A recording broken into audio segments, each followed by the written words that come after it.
دوستو آج کا ہمارا واقعہ ہے کہ دریائے نیل کیسے چلا۔ جب دریائے نیل کو ہر سال ایک لڑکی ذبح کر کے دی جاتی تھی تو حضرت عمر کے دور میں یہ دریائے نیل کیسے چلا، یہ آج کے اس واقعے میں پورا تفصیل کے ساتھ آپ کو بتایا جائے گا۔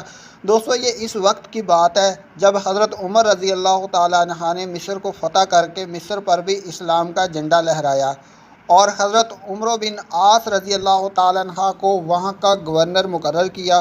جب وہاں حضرت عمرو بن عاص رضی اللہ تعالیٰ عنہ گورنر مقرر کیے گئے تو کچھ دنوں کے بعد دریائے نیل خشک ہو گیا، یعنی کہ بند ہو گیا۔ جب دریائے نیل بند ہوا تو حضرت عمرو بن عاص رضی اللہ تعالیٰ عنہ کے پاس مصر کے کچھ معززین آئے اور آپ سے کہا کہ ہم آپ سے ایک کام کی اجازت چاہیے۔ حضرت عمرو بن عاص رضی اللہ تعالیٰ عنہ نے پوچھا تم کس چیز کی اجازت چاہتے ہو؟ انہوں نے کہا کہ ہمارے یہاں برسوں سے دستور چلا آ رہا ہے کہ جب بھی دریائے نیل خشک ہوتا ہے تو اس دریا میں ایک حسین و جمیل اور نوجوان لڑکی کو ڈالا جاتا ہے۔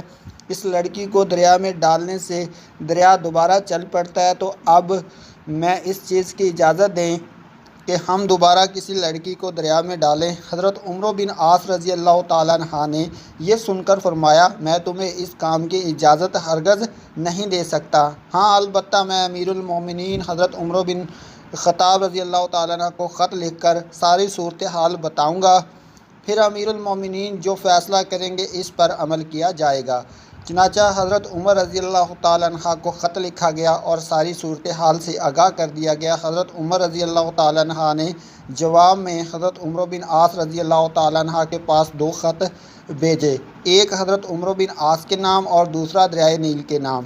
حضرت عمر رضی اللہ تعالیٰ عنہ نے حضرت عمرو بن عاص سے فرمایا کہ یہ میرا خط دریائے نیل میں ڈال دو، اس کے علاوہ کچھ بھی نہ کرو۔ حضرت عمر رضی اللہ تعالیٰ عنہ نے دریائے نیل کے نام جو خط بھیجا تھا اس میں یہ لکھا تھا اللہ تعالیٰ کے بندے عمر کی طرف سے دریائے نیل کے نام، اما بعد اے دریائے نیل اگر تو پورا سال اپنی مرضی سے چلتا ہے تو بے شک نہ چل، لیکن تو اللہ کے حکم سے چلتا ہے تو اسی کے حکم سے دوبارہ چلنے لگ جا۔ حضرت عمرو بن عاص رضی اللہ تعالیٰ عنہ نے جیسے ہی یہ خط دریا میں ڈالا تو فوراً دریائے نیل پانی سے بھر گیا۔ وہ دن ہے اور آج کا دن، پھر کبھی دوبارہ دریائے نیل آج تک نہیں بند ہوا۔ واہ عمر تیری شان پہ قربان جنائیں۔ آخر میں اللہ تعالیٰ سے دعا ہے کہ اللہ تعالیٰ ہمیں سمجھنے اور عمل کرنے کی توفیق عطا فرمائے۔ دوستو اس دور کا دریا چلا ہوا آج تک حضرت عمر کے خط کی وجہ سے چلا ہوا دریا آج تک دوبارہ بند نہیں ہوا۔ تو دوستو ہمیں بھی اللہ تعالیٰ پختہ ایمان رکھنے کی توفیق عطا فرمائے، گناہوں سے بچنے کی توفیق عطا فرمائے۔